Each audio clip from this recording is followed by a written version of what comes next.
अस्सलामुअलैकुम, कैसे हैं आप सब। उम्मीद है कि आप सब लोग खैरियत से होंगे। मैं आप सब लोगों को मिस लिटरेचर चैनल पर वेलकम करती हूं। और आज का जो हमारा टॉपिक है वो है बायोग्राफी ऑफ हबीब अहमद जालिब। ये इनका फुल नेम है, वैसे इनको जो है वो हबीब जालिब जो है वो कहा जाता है। और ये पाकिस्तानी रेवोल्यूशनरी पोइट हैं। तो इनकी जो बायोग्राफी है उसको हम डिटेल से जो है वो देखते हैं। तो सबसे पहले हम इनकी अर्ली लाइफ के बारे में जो है वो डिस्कस करते हैं। तो ये पैदा हुए हैं 24 मार्च 1929 को एक विलेज के अंदर होशियारपुर के पास ब्रिटिश इंडिया में। और ये माइग्रेट कर गए थे पाकिस्तान में पार्टीशन के बाद। जब पार्टीशन हुई थी इंडिया की तो ये माइग्रेट कर गए थे पाकिस्तान में। और किस वजह से? फैमिली प्रेशर की वजह से। और ये रहना चाहते थे इंडिया के अंदर, और इन्होंने जो है वो टू नेशन थ्योरी को जो है वो इनकार किया था उसका। हबीब जालिब ने जो था वो स्टार्ट किया था वर्क करना as a proof reader in daily Imroze Karachi. इसके अलावा ही वाज प्रोग्रेसिव राइटर, एक प्रोग्रेसिव राइटर थे। And soon started to grab the audience with his enthusiastic poetry. और इन्होंने जल्दी ही जो है वो ऑडियंस की जो अटेंशन्स थी वो हासिल करना स्टार्ट कर दी थी इनकी पोइट्री के थ्रू। इसके अलावा इन्होंने जो था वो लिखना स्टार्ट किया था प्लेन लैंग्वेज के अंदर। इन्होंने सिंपल स्टाइल को अडॉप्ट किया था और एड्रेस किया था कॉमन लोगों को और उन लोगों के इश्यूज़ को। तो नेक्स्ट हम इनकी जो लाइफ हिस्ट्री है उसके बारे में जो है वो डिस्कस करते हैं। तो हबीब जालिब जो हैं उनकी जो पोइट्री है वो रिफ़्लेक्ट करती है उनकी जो विजन्स हैं और जो अप्रोचेज़ हैं लाइफ की उसकी तरफ। हबीब जालिब की जो पोइट्री है वो इंटर होती है एक न्यू फेज़ के अंदर। जब पाकिस्तान के अंदर जो उसकी डेमोक्रेसी जो थी वो जब मार्शल लॉ लगा था अयूब खान के दौर के अंदर, जो कि फ़र्स्ट मिलिट्री डिक्टेटर्स थे पाकिस्तान के अयूब खान। तो उनके कहते कि मार्शल लॉ के लगते ही पाकिस्तान की जो डेमोक्रेसी है वो ख़त्म हो जाती है। और इनकी इसी के साथ हबीब जालिब की जो पोइट्री है वो इंटर हो जाती है एक न्यू फेज़ के अंदर। इसके अलावा कहते कि ये ऑपोजिट थे मिलिट्री रूल के, डिनाई करते थे जो लॉ ऑफ नेसेसिटी है, और चैलेंज दिया था इन्होंने अपनी जो पोइट्री के थ्रू और जो पॉलिटिकल एक्टिविज़म है उसके थ्रू जो है वो इन्होंने जो डिक्टेटरल पॉलिसीज़ हैं उनको जो था वो रिजेक्ट किया था इन दोनों के थ्रू, मतलब अपनी पोइट्री के भी थ्रू और पॉलिटिकल एक्टिविज़म के थ्रू भी। इसके अलावा हबीब जालिब जो थे वो फ़र्स्ट टाइम जेल में गए थे जब मार्शल लॉ लगा था और अयूब खान के दौर में, क्योंकि इनके कुछ व्यूज़ थे अयूब खान की जो कैपिटलिस्टिक पॉलिसीज़ थी उनके अगेंस्ट। तो इस वजह से इनको जो था वो first time general Ayub Khan के दौर के अंदर इनको फ़र्स्ट टाइम जो था वो जेल के अंदर जाना पड़ा था। अब इनके जो कुछ फेमस पोएम्स हैं या पोइट्री कह लें तो वो देखते हैं। कहते हैं इन्होंने ज़्यादातर जो है वो अपनी जो इन्होंने ज़्यादातर जो है वो कहते हैं लिखा है इवल्स जो कि सोसाइटी के अंदर है, किसके थ्रू वो इवल चीज़ें आई हैं, करप्शन के थ्रू और इनइक्वालिटी के थ्रू। इनकी कुछ फेमस पोएम हैं वो देख लेते हैं। तो सबसे पहले फेमस पोएम है जुल्मत को ज़िया। सेकंड है कायदे आज़म देख रहे हो अपना पाकिस्तान। और फ़िरंगी का जो मेदरबान होता, ये मुनसिफ भी तो कैदी हैं। और इसके अलावा दस्तूर मैं नहीं मानता। ये इनकी फेमस पोइम्स हैं। तो नेक्स्ट पॉइंट है रेवोल्यूशनरी अप्रोच। तो हबीब जालिब जो हैं वो एक रेवोल्यूशनरी उर्दू पोइट हैं 20th सेंचुरी की।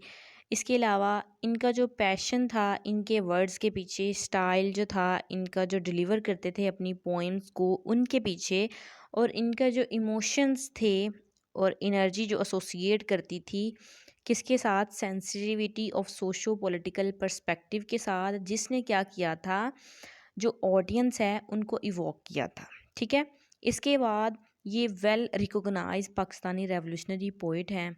इनकी जो रिफ्लेक्शन है इनकी विजन्स की, इनकी जो अप्रोचेज़ हैं लाइफ की, उनके ऊपर जो है वो हमें नज़र आती है।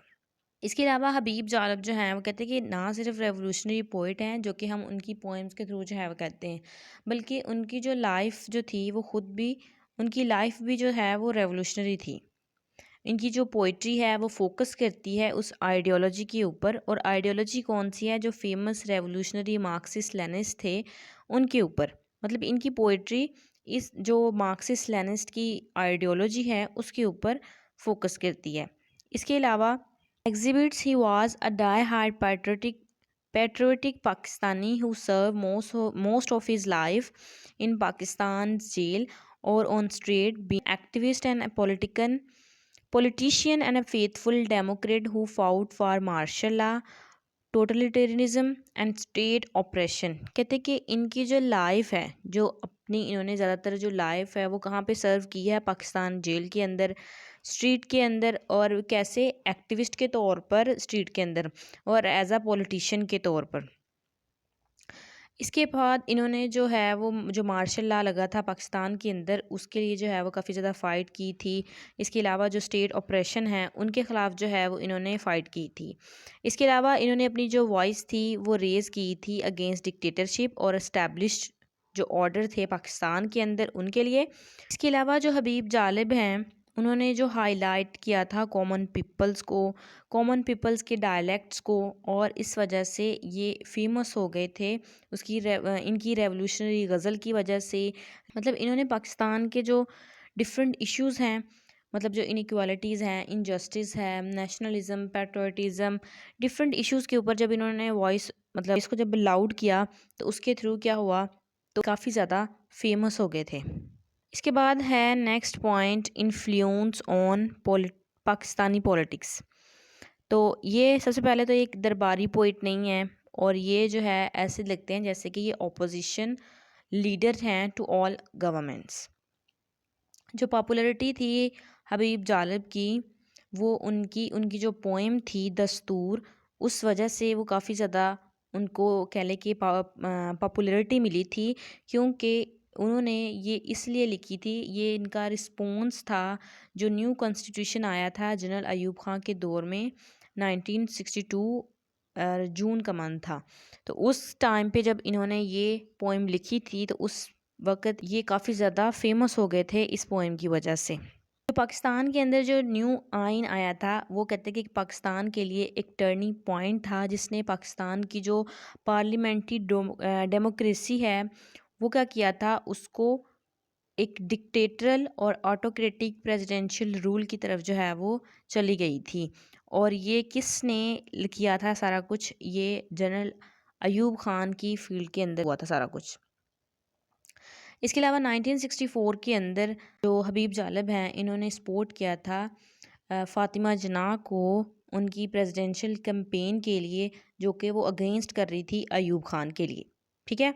और इन्होंने एक फ़ेमस पोएम लिखी थी फ़ातिमा जिन्ना के लिए। इसके बाद अयूब ख़ान के दौर के बाद जब जुल्फ़िकार अली भुट्टो आए, तो ये देखा जाता था कि जो हबीब जालिब हैं वो इंजॉय कर रहे हैं, मतलब कुछ अमन जो है वो फ़ील कर रहे हैं, महसूस कर रहे हैं, क्योंकि उन लोग कहते थे कि कुछ सिमिलरिटीज़ जो हैं वो जो कि सोशो पॉलिटिकल व्यूज़ के अंदर, मतलब एंटी कैपिटलिज्म और जो पीपीपी मैनिफेस्टो, ये triple P means Pakistan people party के अंदर, तो इस वजह से कहते हैं कि काफ़ी ज़्यादा सिमिलरिटीज़ जो थी वो देखी जाती थी, जिसकी वजह से लगता था, ये अज्यूम किया जाता था कि जो हबीब जालिब हैं वो इंजॉय कर रहे हैं पीस को। इसके बाद लेकिन जैसे जैसे कहते हैं कि पावर आ जाती है इंसान के पास, तो वो भी रहता है। तो फिर बाद में क्या हुआ, तो काफ़ी ज़्यादा गैब आ गए थे पाकिस्तान पीपल पार्टी और गवर्नमेंट पॉलिसीज़ के अंदर। तो हबीब जालिब ने अपनी जो वॉइस थी वो अगेंस्ट जो भुट्टो गवर्नमेंट है, इनको जैसे पहले अयूब ख़ान के दौर के अंदर जेल जाना पड़ा था, तो इसी तरह इनको भी दोबारा जो भुट्टो का दौर था उसके अंदर इनको दोबारा जो है वो जेल जाना पड़ता है। इसके बाद जब भुट्टो को हैंग कर दिया जाता है एक मिलिट्री डिक्टेटर के थ्रू, मतलब वो कौन से थे, जनरल ज़ियाउल हक, तो उनके थ्रू जो है वो हैंग कर दिया जाता है जुल्फ़िकार अली भुट्टो को। तो हबीब जालिब ने जो था वो इस जस्टिस के ख़िलाफ़ जो थी वो एक पोएम लिखी थी, मिलिट्री रूलर की जो जस्टिस है उसके ख़िलाफ़ इन्होंने पोएम लिखी थी। इसके बाद इन्होंने पार्टिसिपेट किया था जो मूवमेंट थी रिस्टोरेशन ऑफ डेमोक्रेसी एंड इन्होंने फेस किया थे जो हार्डशिप थी जनरल ज़ियाउल हक के दौर के अंदर, और इनको दोबारा जो था वो जेल के अंदर दोबारा भेज दिया गया था। अब इस बायोग्राफी का जो कंक्लूजन है वो देख लेते हैं। तो हबीब जालिब कहते हैं कि वो एक स्पेक्टेटर नहीं है, बल्कि वो एक्टिव प्लेयर हैं, इनकी जो पोइट्री है वो रिफ्लेक्ट करती है पल्स ऑफ द मैसेस।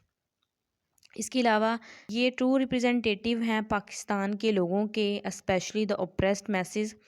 इसके अलावा इन्होंने यूज़ की है अपनी पोइट्री को एज अ टूल के लिए, और टूल किस लिए यूज़ की है? फ़ाइट करने के लिए against social justice, operation and abuse of power. इनकी जो पोइटिक वर्क्स हैं उनको जब कलेक्टिवली देखा जाता है तो ये ऐसे लगते हैं जैसे कि वो socio political timeline of Pakistan. Last पे कि इनकी डेथ के बारे में मैं यहाँ पे ऐड करना भूल गई थी, तो वो इनकी जो डेथ थी वो 13 मार्च 1993 को हुई थी, जब इनकी एज जो थी वो 64 ईयर्स की थी। ठीक है, तो आज के लिए इतना ही। अगर आप लोगों को वीडियो अच्छी लगी है तो वीडियो को लाइक, चैनल को सब्सक्राइब और दोस्तों के साथ जो है वो ज़रूर शेयर कीजिएगा। मिलते हैं नेक्स्ट वीडियो में।